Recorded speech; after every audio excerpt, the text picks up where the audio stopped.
grateful for your work and the team that you've put together.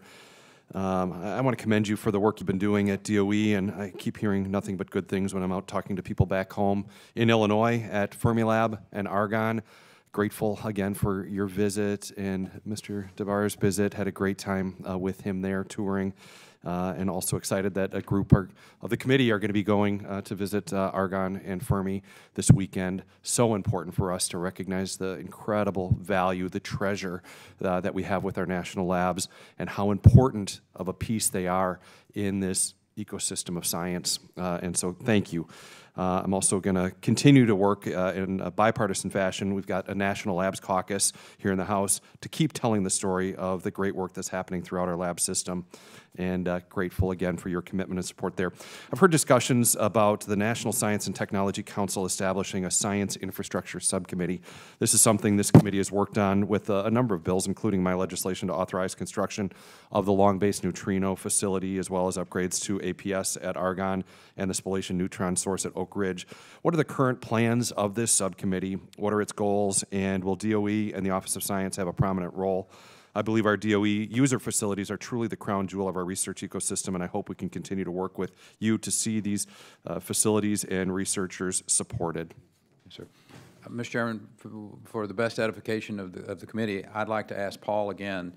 This is right in his shop, and again, that's he perfect. Can succinctly address this. Great. Thanks. Congressman, thank you, and I look forward to seeing you, you and many other members here at Argonne on Friday. I sit as a co-chair with Undersecretary Copen from NIST, from Commerce, on that particular committee that you asked about. We have a number of subcommittees on different sorts of research, and not just energy, but many other things across the whole of the federal government in terms of the infrastructure, much of which is based on labs. Much of which also has topics around lab-to-market topics that obviously both us and Undersecretary Copen are a part of. And so there's a number of different committees. I co-chair that, and items such as infrastructure build-out at national labs, such as at Fermi and Argonne, are an important part. Great. Thanks, Mr. DeBar.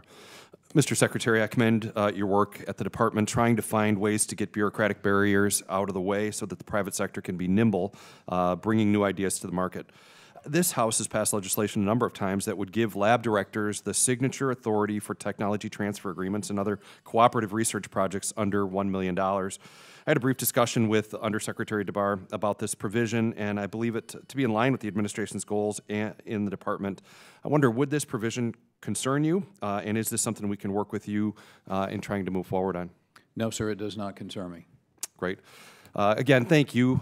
We want to work with you. We're grateful for your commitment to all of the work in the Energy Department, but especially have a great passion for our labs, and want to thank you for your commitment there as well. With that, I'll yield back the balance. We share that passion, sir. Thank you. Thanks.